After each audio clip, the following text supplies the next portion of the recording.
नमस्कार. आज आपल्या बरोबर हर्षवर्धन दीपक मानकर जी आहे. ते एनसीपी च्या ह्याच्यात नॉमिनी आहे आणि first time he contesting the election प्रभाग नंबर 11. तर आज आपण जाणून घेऊ दादांशी की नेमका दादा तुमच्या वार्ड मध्ये काय मेजर इश्यूज काय आहे, काय प्रॉब्लेम आहे आणि तुम्ही कसा ते सगळे टॅकल करणार आहे. ट्रॅफिकचे खूप मोठा एक प्रॉब्लेम आहे, ट्रॅफिक कंजेशनच्या ह्या साईडला. आणि दुसरी गोष्टी एक वॉटरचे पण एक कुठेतरी असा लोकांचे हे आहे की पाणी सप्लायचे पण एक मेजर इश्यूज आहे. प्लस एक वुमेन सेफ्टी बद्दल आपण काय काय म्हणजे हे करणार आहे. प्लीज जरा थोडासा हे करा. तर या प्रभाग 11 मध्ये समस्या जर तुम्ही म्हणला तर आपल्याला सगळ्यांनाच माहिती आहे की आता जवळपास 9 वर्षांनी या इलेक्शन होत आहेत. गेले 4-5 वर्ष नगरसेवक नसल्यामुळे आणि प्रशासनाचं सगळं राज्य असल्यामुळे खूप समस्या, ड्रेनेज असो, रस्ते असो, पाणी असो, या समस्या आपल्या इथं आहेत, हे सगळ्यांना माहिती आहे.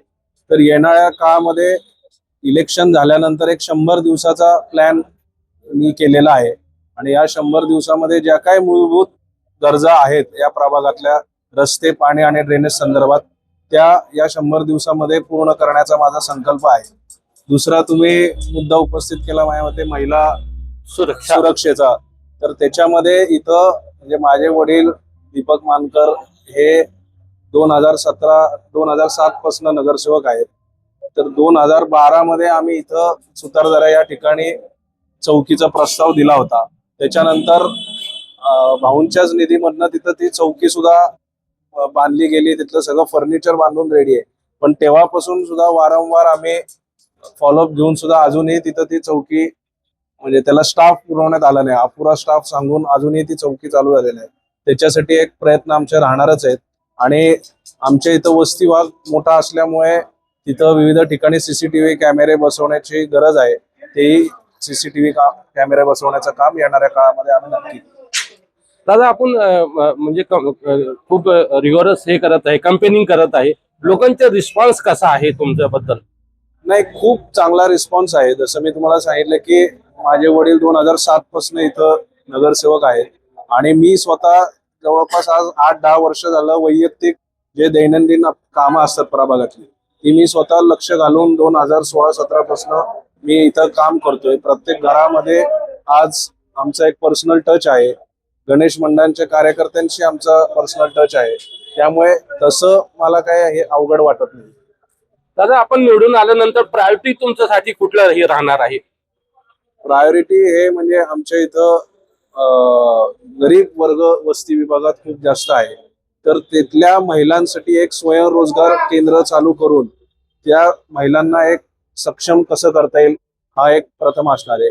युवक वर्ग इथं मोठ्या प्रमाणात आहे, तिथं सुद्धा बेरोजगारीचा मोठा प्रश्न आहे. तर विविध पुण्याच्या आजूबाजूला ज्या काही MIDC आहेत तिथल्या कंपन्या असतील किंवा अजून शहरातल्या काही कंपन्या असतील, यांच्या बरोबर टायअप करून या मुलांसाठी एक रोजगार निर्मिती कशी करता येईल हा पण एक माझा याच्यामध्ये प्रयत्न राहणार आहे. दादा माझा शेवटचा प्रश्न की रायझिंग कॉस्ट ऑफ मेडिसिन दवाखान्याचं किंवा हा शाळेचं एवढा मोठा हे झाले आहे की गरीब लोक त्याचा एफोर्ट्स करू शकत नाही. तर आपण काय प्रयत्न करणार आहे की ह्या भागात म्हणजे एक चांगला कॉर्पोरेशन लेवलचं एक हॉस्पिटल आणि एक शाळा, चांगली शाळा की जिथे गोरगरिबांच्या मुलांना पण they can able to get the good education from here, असा काही प्रयत्न आपण करणार आहे? जसं तुम्ही म्हणला की दवाखान्याचा मोठा प्रॉब्लेम आहे. गरीब घरामध्ये जर देव ना करो एखादी अशी समस्या मेडिकलची उपस्थित झाली तर कुठनं पैसे आणायचा हा मोठा हे असतो. तर आम्ही लोकांच्या मागे लागून कॉर्पोरेशनचे जे शहरी गरीब कार्ड आहे ते मोठ्या प्रमाणात ते लोकांना आम्ही काढून दिलेलं आहे. मागच्या वर्षभरामध्ये जवळपास 500 पेक्षा जास्त कुटुंबांना हे शहरी गरीब कार्ड काढून दिलेलं आहे आणि त्याचा फायदाही त्या लोकांना झालेला आहे. त्याचबरोबर दवाखाना जर तुम्ही म्हणला तर आमच्या इथं एक राऊत दवाखाना म्हणून आहे. तिथं पण सेम समस्या आहे की बाबा तिथं आता फक्त OPD चालू आहे, तर तिथं एक मॅटर्निटी होम चालू करण्याचा आमचा मानस आहे. आणि कॉर्पोरेशनच्या 2 शाळा आमच्या प्रभागात आहे. त्यामध्ये इथं मामासाहेब मोळ म्हणून जी कॉर्पोरेशनची 94 नंबरची शाळा आहे ती तिथं 5 वर्षापूर्वी आम्ही इंग्लिश मीडियम चालू केलं आणि खूप चांगला रिस्पॉन्स त्याच्यामध्ये आहे. पण ती शाळा आता 10वी पर्यंत कशी करता येईल याच्यासाठी माझा येणाऱ्या काळामध्ये प्रयत्न राहणार. आव्हानं काय वाटतात? एकंदरीतच पाहायला गेलं तर स्लम एरिया मोठ्या प्रमाणात आहे. वोटर्सला बाहेर काढण्यासाठी काही नियोजन केलं आहे का, त्या संदर्भात काय सांगा? नाही, वोटरला बाहेर काढण्यासाठी असं काही वेगळी व्यवस्था नाहीये. इथं वोटर स्वतः उत्स्फूर्तपणे मतदानासाठी बाहेर पडतातच. आणि नुसतं वस्ती विभागच नाही तर सोसायटी एरियामध्ये सुद्धा माझं तेवढंच काम आहे. म्हणजे इथल्या सोसायटीमध्ये जर तुम्ही माहिती घेतली तर गेले 4-5 वर्ष इथं जी काय महाविद्यालय आहेत तिथल्या स्टुडंटचा मोठ्या प्रमाणात त्या सोसायट्यांना त्रास होतो. तर त्या सोसायट्यांबरोबर बसून विविध उपाययोजना करून आज बऱ्याचशा समस्या तिथल्या आता संपलेल्या आहेत. दादा, एकंदरीतच पाहायला गेलं तर मग सिने अभिनेत्री देखील तुमच्या प्रचारासाठी या निवडणुकीच्या रणधुमाळीत उतरलेले पाहायला मिळत आहेत.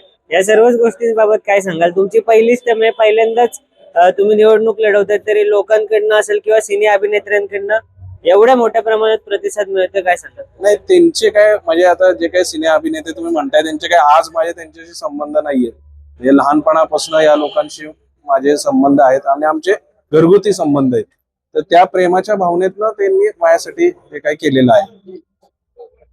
थँक्यू दादा. कॉंग्रॅच्युलेशन आणि शुभेच्छा तुम्हाला. धन्यवाद.